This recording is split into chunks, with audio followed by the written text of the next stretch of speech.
eu tive pensando, quando a gente preparava essa entrevista, eu entendo que existe muitas vezes a derrota de uma pessoa que acaba falecendo, mas existe a vitória da pessoa que sobrevive. Existe algum caso de pessoas que trataram o câncer em tempo que depois passaram a ser voluntárias?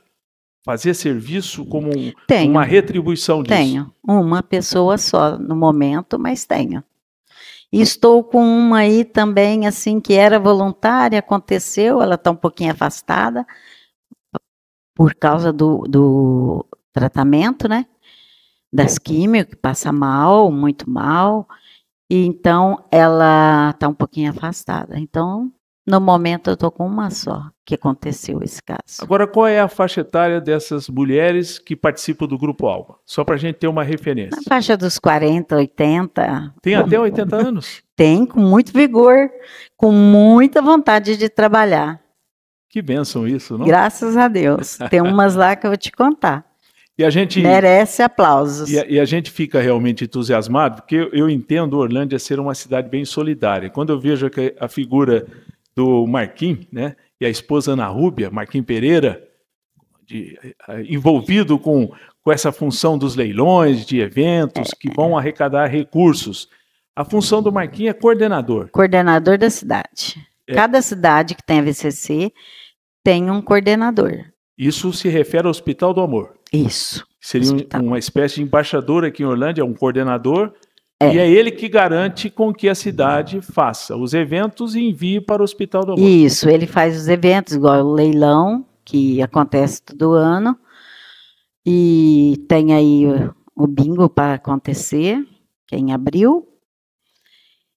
E eles estão numa campanha muito grande aqui em Orlândia, não sei se você está sabendo, do leite, que Sim. Barretos está pedindo encarecidamente por leite, né? Que está fazendo falta. Aliás, você me deu um gancho. O leite é importante durante o tratamento oncológico, né? Sim, muito. Muito importante. Ele já está batendo, já conseguiu 8.002 litros de leite já mandado para Barretos. É porque isso, na verdade, é um problema do hospital que faz o tratamento, independe da necessidade daqueles pacientes que nós levamos lá. São 200 e tanto. Mas se a cidade pode prover 1.000 e tantos pacientes, os de Orlândia e mais os outros. E os outros, sim, mas cada cidade faz uma arrecadação e está sendo muito bem sucedida. O Marquinhos fez esse trabalho do leite, ele quer chegar na meta de 10.000. 10 chegará. Mil, chega, com certeza. Um abraço ele tem bastante tempo ainda para ele correr atrás e conseguir tudo isso. E essa mensagem para o Marquinhos, para a Ana Rúbia, a esposa, né?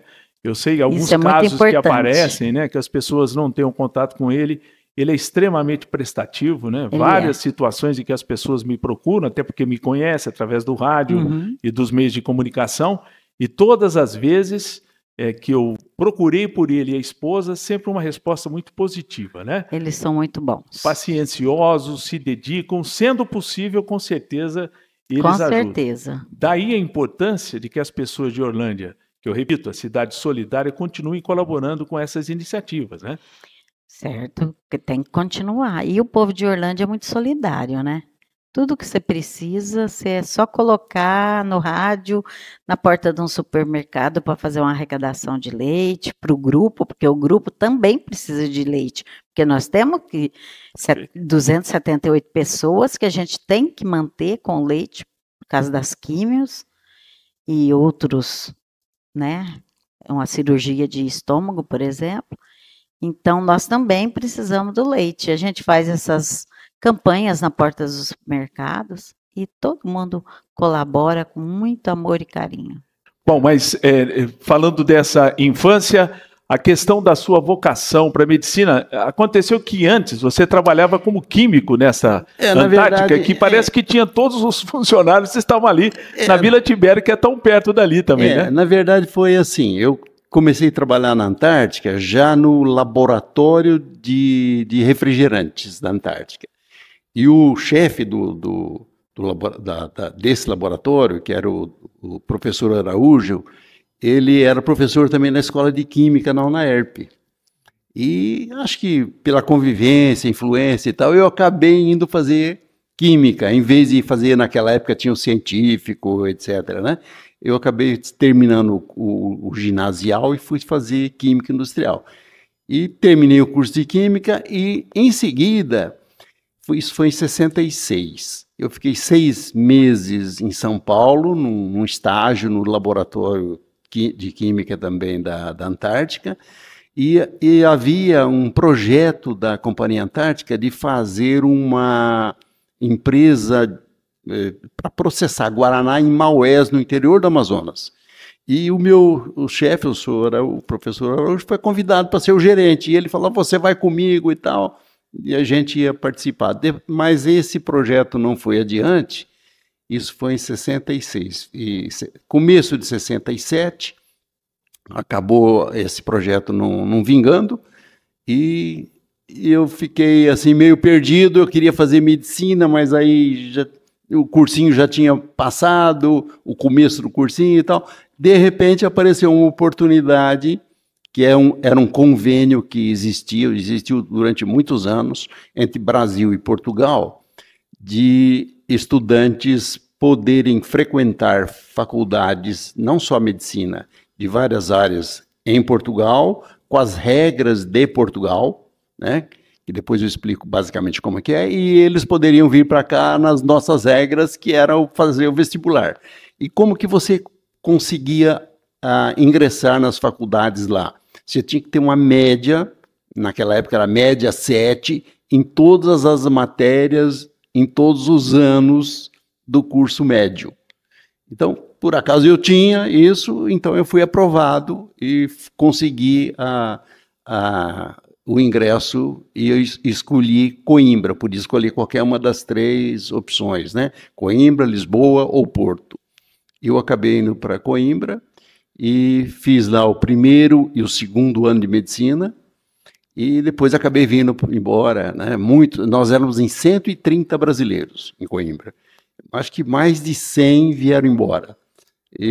Saudade e outras coisas. Vários motivos. Aí eu acabei vindo e acabei indo para Manaus. Ela tinha uma universidade que estava recentemente inaugurada na cidade de Manaus, uma universidade federal, e muito boa, com muito recurso e tal, e tinha muitos bons professores, eles contratavam gente, inclusive de Ribeirão Preto, né? E, enfim, aí acabei fazendo o curso lá.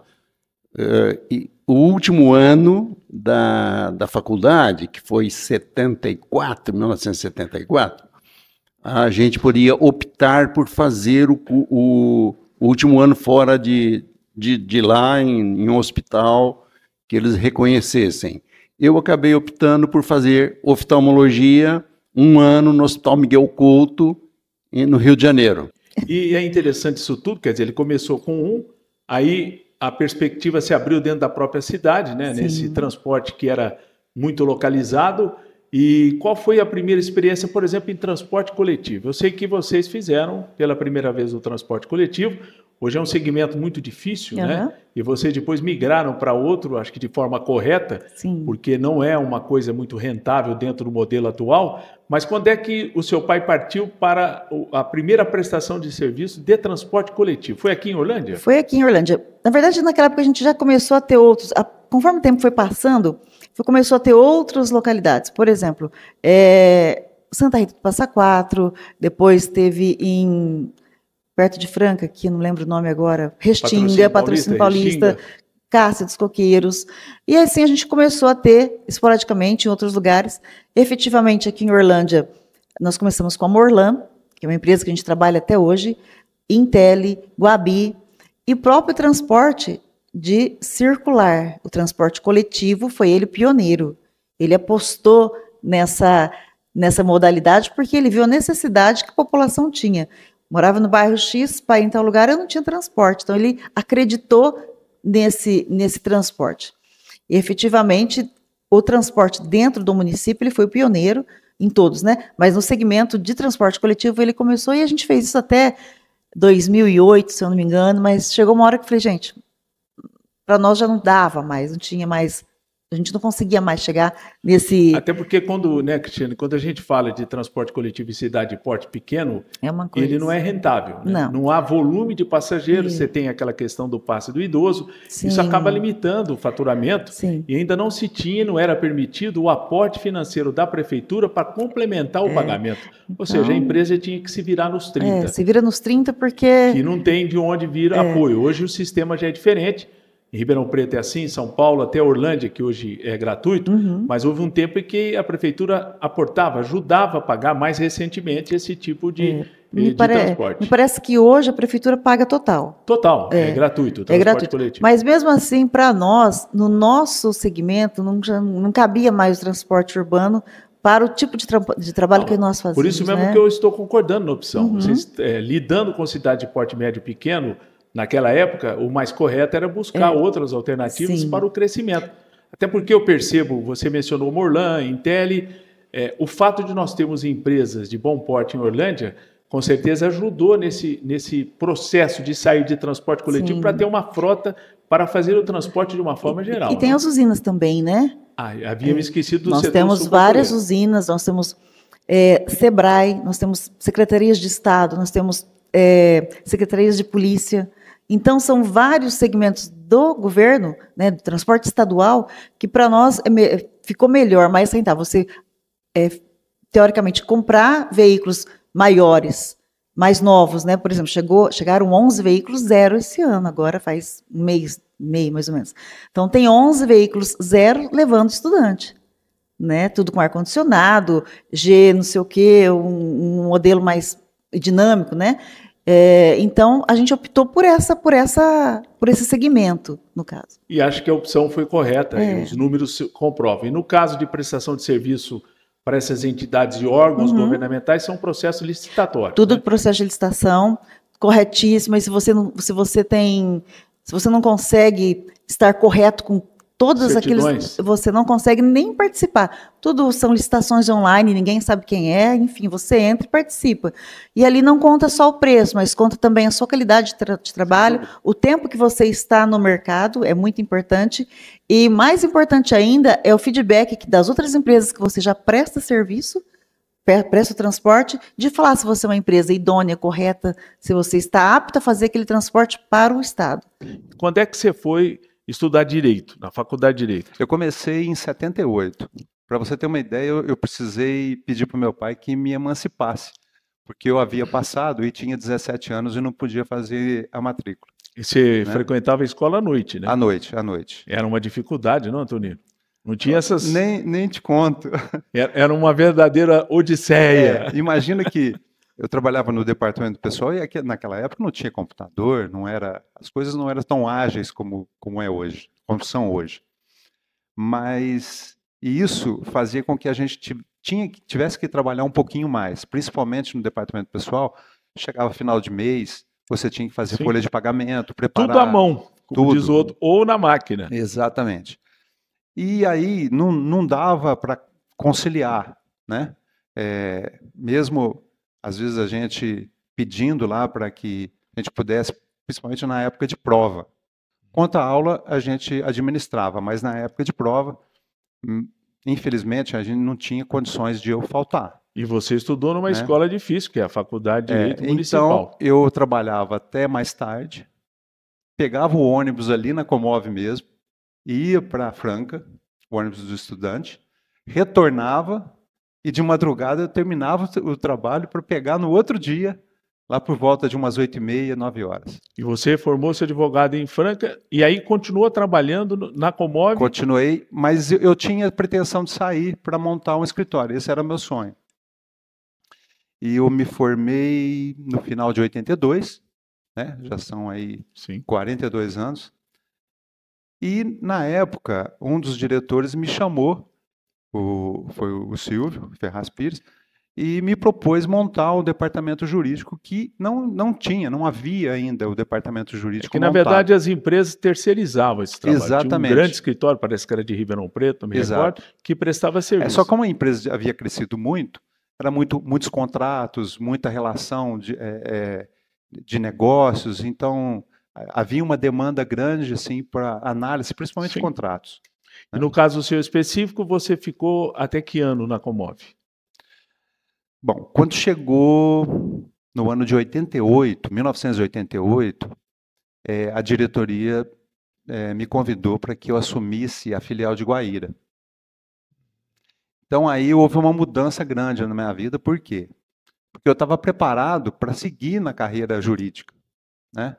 Só que essa transferência para a filial de Guaíra importava em que eu deixasse meus estudos jurídicos ou minha carreira jurídica de lado e assumisse a direção, a gerência de uma fábrica. Unidade importante, né? Exatamente. Você trabalhou lá, você lembra? Era uma produção de praticamente 600, 700 toneladas dia. E quanto tempo você ficou lá em Guaíra? Então, eu fiquei de 1988 a 92. E nesse inteirinho, nesse intervalo, aconteceu a Constituição de 88. Perfeito. Né? Foi Constituição Cidadã. Decretada lá, foi sancionada a Constituição de 88. Quando eu retornei, em 92, eu assumi aí eu voltei para a Orlândia, convite também da diretoria da empresa, mas na ocasião eu já também não ia trabalhar no setor jurídico. Eu assumi a gerência de RH. Então eu fiquei mais 2 anos, né, nessa atividade. Eu saí, eu deixei a Companhia Mogiana de Óleos Vegetais em 1994, no início de 94. E aí E daí você foi para onde? Para Carol? Aí eu comecei a estudar novamente, pegar meus livros e às vezes até tive que comprar outros, né, por causa da Constituição, mudou tudo. E comecei, vou montar meu escritório. E aí eu tive um contato com uma pessoa lá da Carol, e ela me disse que eles estavam procurando uma pessoa com meu perfil, formado em Direito e tal, que pudesse assim, ter um contato melhor com os cooperados lá da cooperativa na época, com os produtores. Sim. Né? E aí eu acabei fazendo uma entrevista lá e eles acabaram me contratando. Já com você. Sim. No teu caso, Paulinho, a sua atividade, você estudou até qual série? A sua atividade profissional? Eu me recordo de você que trabalhou no Bonucci. Sim. Casa Musical Bonucci. Casa Musical Bonucci. Explica direitinho essa sua história para nós. Eu fiz até a 8ª série, né, antigamente, hoje eu não sei como é que é, mas até a 8ª... O famoso ginasial. O ginasial, fiz até a 8ª série, e eu trabalhei na Casa Musical Bonucci, no Joaquim Bonucci, durante 10 anos. Trabalhei com instrumentos musicais, consertava, vendia, fazia de tudo um pouco, né? Era já na Rua 1? Rua 1, 637, perto do Posto Palma. Aqui no mesmo local? No mesmo local. Tá. Você ficou durante esse período? Durante 10 anos eu trabalhava. Que foi ali que nasceu esse seu interesse por som, alguma coisa desse tipo? Explica direito isso. Eu comecei a trabalhar na Casa Musical Bonucci e lá fazia de tudo. Eu consertava violão, arrumava os instrumentos para as escolas de samba. Na época, as escolas de samba aí, todos os instrumentos passavam pela minha mão. Quando tinha as fanfarras, né, principalmente a do Alcídio, eu ia lá e a gente arrumava todos os instrumentos da escola do seu Alcídio. Acho que, se não me engano, na época o diretor era o seu Adonai. Né? Adonai Rodrigues de Lima. Adonai Rodrigues de Lima. Então eu fazia a manutenção de todos os instrumentos, ia lá à noite para a gente poder organizar para eles. E depois veio o som, a gente trabalhou com o Gatinho, o Zé Roberto Ferreira. Fiz parte da banda Tropical Banda Show durante 10 anos. Como Você acompanhava a banda? Sim, nós fizemos os equipamentos. Som em toda a região. Toda a região era a melhor banda, quiçá se continue sendo, né? A melhor banda de carnaval que a região já teve. Principalmente marchinhas. O carnaval tradicional de marchinha. Exatamente. Né? Então, trabalhei com o Zé Roberto durante 10 anos. E aí, nesse intervalo, a gente veio trabalhando comprou carro e veio fazendo propaganda com o carro de som. Conheci o Glicerim, né? A última vez que eu vi ele, estava no bar. A gente conversou e estava até lembrando com o meu irmão, tinha um amigo nosso que se chamava Paulo Roberto, né? Paulo Roberto, ele era locutor da URC de Barretos, não sei se você lembra. Paulo Roberto Cosso. Exatamente, ele também mexia com carro de som, ele trabalhava como locutor e carro de som, vendeu o som para você, para o meu irmão. E eu já estava mexendo com isso, né? Já estava fazendo, meu irmão tinha uma outra atividade. Aí ele parou a atividade e veio trabalhar. Agora, junto. antes de entrar no detalhamento do som, uma coisa que me chama a atenção. Hoje você vê os equipamentos em shows, essa questão do tamanho e barulho, né? Sim. No passado nós tínhamos muito aparelho grande, que naquela época, é claro, não tinha a potência que tem hoje, né? Sim. Como mudou essa tecnologia, Sim. né, Paulinho? Antigamente uma caixa de grave chamava geladeira, para você ter uma ideia. Era um alto-falante de 18 e a caixa pesava mais ou menos em torno de uns... eu acredito que uns 200 quilos. Era muito pesada. Para você ter uma ideia, precisava de 4 homens com muita força para poder transportar essas caixas. Tinha 2 caixas. Era muito pesado demais. Depois foi diminuindo. Hoje, com uma caixinha pequena, você faz coisa que aquela não conseguia fazer. Agora, uma coisa interessante, né? Hoje você vê esses equipamentos de som caseiro. Sim. Você pega uma caixa daquela JBL, faz um barulho, né? Sim. Que no passado você tinha que ter uma mala enorme, Sim. uma caixa enorme para poder suprir. Mas é claro, né? Teve a importância no tempo, Sim. hoje a tecnologia se desenvolveu. Então, para fazer esse tipo de trabalho em conjunto musical era muito difícil, muito pesado, literalmente. Muito pesado. Né? Você tem uma ideia, uma mesa de 16 canais, ela tinha mais ou menos 1,5 m e pesava mais ou menos em torno de 50 quilos. Agora você concluiu a sua vida nessa ginasial de Orlândia e chega aquele momento que você tem que buscar o horizonte. Foi quando você deixou de ser chamado de Eugênio Bussi e passou a ser chamado de Eugênio Butti. Isso. E você não passou vontade, você foi para São Paulo, aquela cidade grande. E interessante isso tudo, e era uma oportunidade que eu teria para te falar. Direito, USP, Largo São Francisco, sem dúvida a escola mais conceituada pela própria tradição. Deu-me a impressão naquela oportunidade que você graduou e entregou o diploma para o Dr. Bruno, aí você decidiu e foi para a área de comunicação fazer a ECA. Me explica como é que você conseguiu fazer os 2 cursos na Universidade de São Paulo. No meu tempo era possível, Tarcísio. Hoje eu sou um professor titular da USP, eu sou superintendente de comunicação da Universidade de São Paulo. Há alguns anos já, eu tenho essa condição muito gratificante de participar da direção dessa grande universidade. E hoje a gente não admite mais que um aluno faça 2 graduações, 2 faculdades, porque ele está ocupando 2 vagas. E essas vagas são caras. Mas no meu tempo podia fazer. A primeira escola em que eu entrei foi jornalismo, era a minha vocação. Eu tinha feito um jornal estudantil aqui em Orlândia.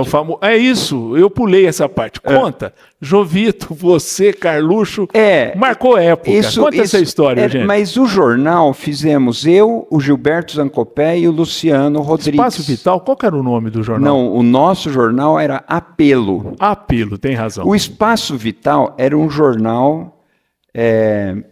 Essa expressão, Espaço Vital, tem uma longa história intelectual, mas era um jornal que era estimulado pelo Ciro, pelo professor Ciro. Era um jornal mais chapa branca, oficial. Era um jornal que tinha uma certa conciliação de clássicos mais velhos. Né? Entendi. Nós fizemos um jornal, eu, o Giba e o Luciano, que era um jornal só nosso e um jornal que trazia alguma coisa de rebeldia, natural, nada mais saudável. Qual jovem não foi rebelde, né?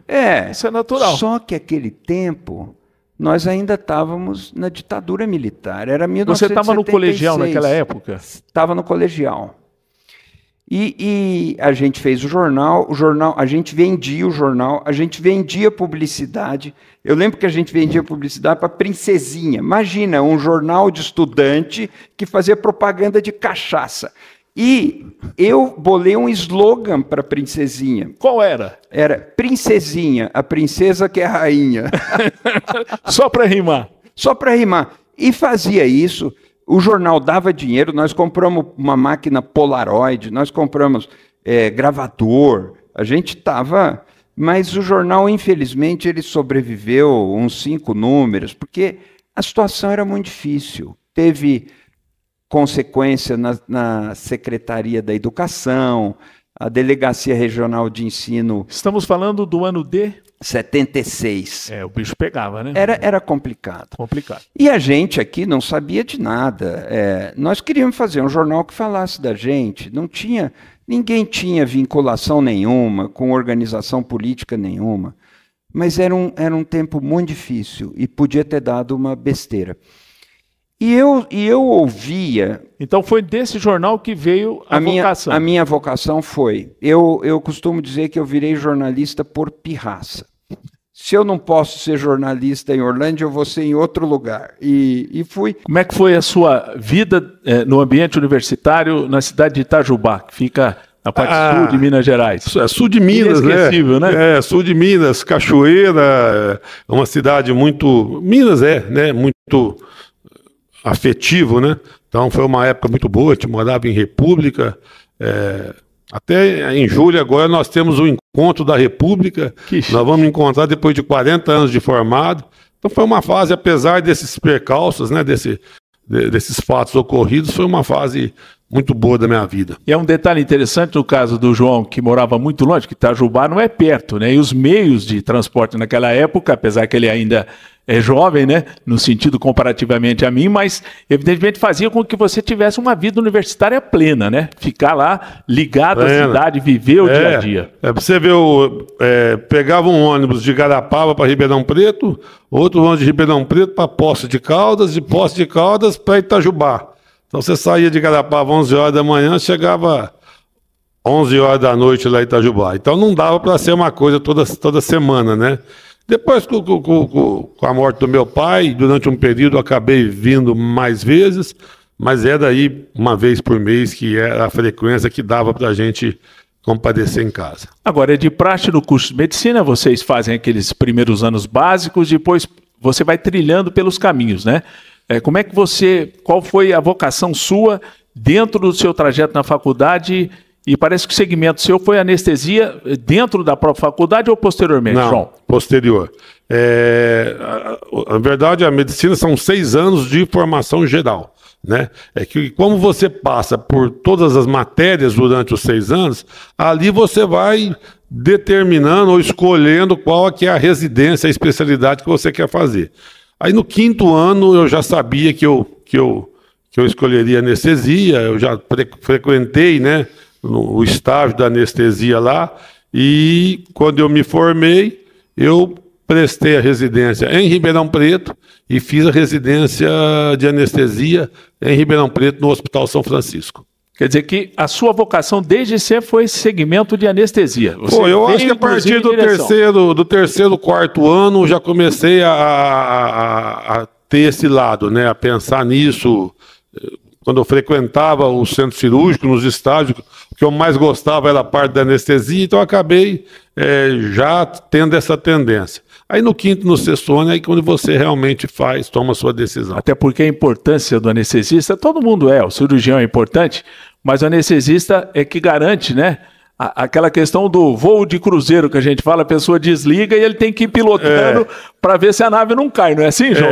Na verdade, é a responsabilidade até para poder dar boas condições para o cirurgião poder trabalhar, né? Então, quer dizer, o anestesista, ele assume o paciente no início do procedimento, né?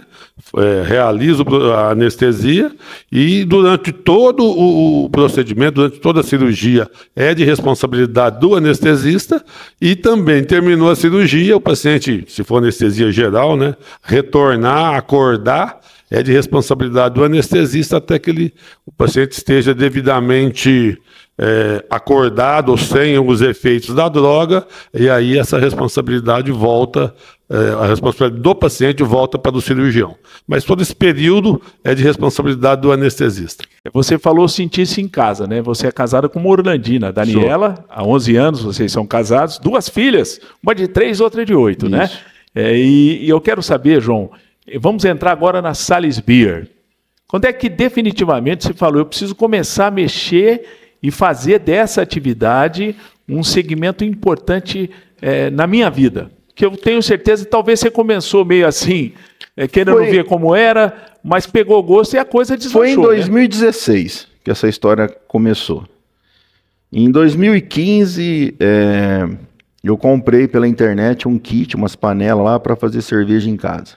Mas teve alguma pessoa que chegou e buzinou na tua orelha?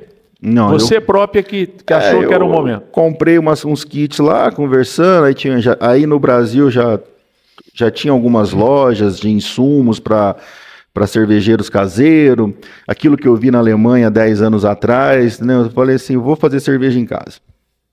E comprei um kitzinho básico no Mercado Livre, paguei na época, acho que R$800.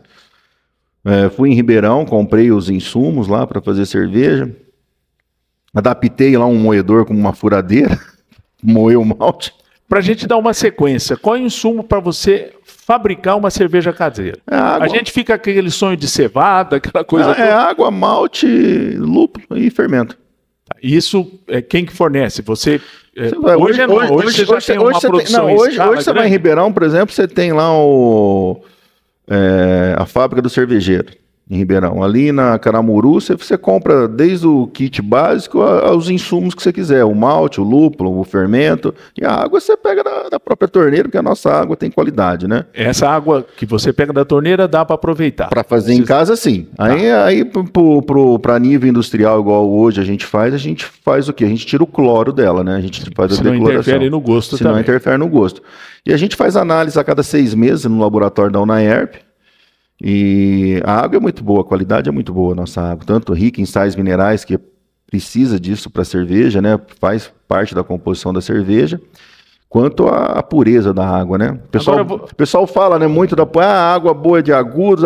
Essas grandes cervejarias todas tratam a água. Isso aí acaba sendo... Às vezes uma gasta um pouco mais que a outra para fazer o tratamento. Mas essa história a gente ouve do Pinguim, porque a água não sei aonde. Até o dia que filmaram a cerveja preta da Recobir, porque parece que não é um segmento. Aí virou aquela coisa que chamou a atenção, com certeza. Mas esse é um episódio já superado. Mas voltando à sua origem. Então você foi lá, comprou o seu kit, começou. Quem que experimentou primeiro a cerveja? Você escolheu os amigos? Tinha meus amigos, né? Tem as cobaias, né? Quem foram as cobaias que a gente conhece aqui? Não sei, o Clodoaldo Piloto, não sei se vocês conhecem, um amigo meu de infância, foi o Thiago Pierre, que é também um amigo nosso ali, vizinho da minha casa.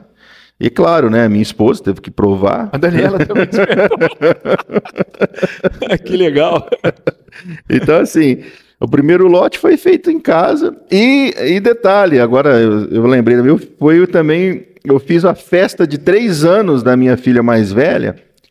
Ela nasceu em 2015, 3 anos não, a festinha de 2 anos dela. Ela nasceu em 2015, 2016, de 2 anos, de 2017.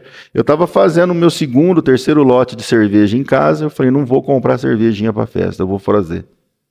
Aí a família foi a cobaia. Aí eu botei uma chopeira lá, coloquei a família cerveja... e os convidados. E os convidados, né? E assim, foi um lote que eu carbonatei demais a cerveja, então só saía espuma. Não, é normal, isso aí ele saía com aquele bigode. É o estilo dela, vocês não conhecem, esse é um estilo de cerveja europeu, então... Bebe aí, vai. Mas aí foi então o primeiro teste efetivo que você fez numa escala um pouco maior. Eu brinquei, eu criei na época um rótulozinho, né? Tinha um amigo meu que criou um rótulo para mim. Tenho um apelido lá, né? O pessoal de Lorde, né? Porque eu sou meio grosseirão, os caras falam, lá vem o Lorde, né? Então eu coloquei a cerveja, coloquei Lorde o nome da cerveja, ainda brinquei assim, né? Porque você tem aqueles dizeres que são por lei, né? Produto, produzido, né? Inventei um nome lá. Venda ainda proibida, eu coloquei. Porque não tinha nenhuma não tinha registro, não tinha nada. Venda ainda proibida. Ainda brinquei com isso aí no rótulo. E esse período artesanal durou quanto tempo? Artesanal diz, inicial. Quanto tempo demorou? Foi 2 anos, foi 2016. Você experimentou, sentiu? Foi começo de 2016. No final de 2017 eu já estava... O projeto da cervejaria pronto, já tinha contratado alguns cervejeiros experientes lá de Ribeirão, né, da Valfanger, da Invicta, da própria Colorado, que me deram um suporte, me deram um primeiro apoio ali, né, técnico para montar a cervejaria. E em 2017 a gente já estava fazendo a compra dos primeiros equipamentos. E aí foi em 2018, dia 11 de de agosto de 2018, nós fizemos o primeiro lote. Agora, antes do programa a gente estava conversando, você chegou a ser escriturário do famoso Cominde, que tinha agência em Salles Oliveira. Me conte essa sua primeira experiência profissional. Tipo assim, parou de estudar em Ribeirão, o senhor João falou, agora você vai trabalhar aqui. Vou trabalhar e fazer o Lacerda por minha conta. E então eu fui trabalhar no Cominde, onde eu fiquei lá por 2 anos e meio, quase 3. E lá realmente foi a escola da minha vida. Lá eu aprendi o que não se ensina na escola.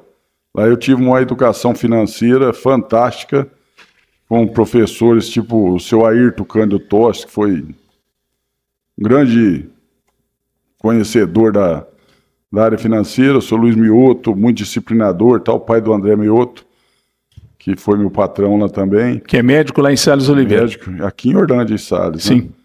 E, então eu tive uma escola maravilhosa lá, que é uma educação financeira que eu uso até hoje, e eu adquiri trabalhando no Cominde por 2 anos e meio. E uma coisa interessante que depois, né, o Cominde acabou falindo, na verdade, né? Ou ele foi vendido a um outro banco. Teve um problema, mas quando você saiu, o banco estava funcionando normal. Estava normal. O Cominde era o primeiro banco, chegou a ser o primeiro banco em depósito à vista no Brasil. Quer dizer, estava quase que à frente do Bradesco. Mas eu não sei o que houve, quebrou. Do dia para a noite quebrou. Dia 19 de novembro, né, quebrou o Cominde. Até tem as ações da companhia 19 de novembro, é a massa falida do Cominde. Mas eu saí 6 meses antes do Cominde. 6 meses antes de quebrar, eu me desliguei e fui cuidar dos meus negócios com a Maria, que era a grife, né, que nós temos até hoje. Tá, mas para finalizar esse episódio seu, quer dizer que a sua passagem por um banco conceituado na época era Banco Comércio e Indústria, e depois reduziram o nome, Cominde, como é o Bradesco, Banco Brasileiro de Descontos. Aí, dentro dessa modernidade que eu acho correto, o nome fica reduzido e passa a ser um nome mais enxutinho. Isso. Essa experiência, portanto, dessas pessoas que trabalhavam lá, que eram seus chefes, foram realmente importantes na sua formação. Sim, porque você ser um bancário em 1982, 84, eu peguei o começo da digitalização do banco, da informatização do banco. Antigamente era tudo naquele livrão. Tudo naquele livrão. Eu peguei já o começo. A coisa ia para o CPD em Ribeirão Preto e devolvia no outro dia. Você fazia a conferência e matava o balanço e tal. Então, trabalhar na contabilidade de um banco era completamente diferente de hoje. Você tinha que entender o que você estava fazendo ali. Entendeu? Era uma coisa... Não era uma coisa mecânica igual hoje. Era uma coisa que você tinha que aprender. Falando em termos de calendário, é importante que a gente tenha essa curiosidade. Aqui no Brasil, nós temos competições regionais, estaduais e uma competição nacional. E de quanto em quanto tempo que eventualmente se realiza um Mundial de Polo? Aqui no Brasil tem regionais, que normalmente é aqui, Colina, Franca, e depois em Indaiatuba, mas hoje em dia se une todo mundo para jogar aqui, lá, todos os torneios. Tem um campeonato nacional, que é o brasileiro, e vários torneios, diversos torneios mais altos, vamos dizer assim, que é de melhor nível mais alto, que hoje se joga em Indaiatuba. E quanto ao Mundial, é de 3 em 3 anos. De 3 em 3 anos. Por exemplo, quando é que o Brasil sediou o Mundial? Se sediou algum Mundial aqui no Brasil? Houve algum Mundial aqui no Brasil? Não, houve eliminatória só. Seria uma classificatória para o Mundial. Se eu não estou enganado, foi para o primeiro Mundial, teve 2, aliás. Uma para o primeiro Mundial, que foi acho que em 87, que foi disputada aqui. Uma das chaves foi disputada aqui, e depois a outra, acho que foi 90, eu não tenho certeza. Agora, de qualquer maneira, o porquê que o Brasil é a localização que atrapalha, mas a gente sabe que a Argentina parece que é o que pratica hoje o melhor polo do mundo. A Argentina hoje pelo quantidade de jogadores que tem, a facilidade que tem de cria, de cavalos. A Argentina é muito plana, então o campo de polo é fácil de se investir no campo de polo. E o Brasil não é por causa de localidade, não, é porque é estrutura. Mas a estrutura precisa muito cavalo, porque tem que fornecer para cavalo para todas as equipes.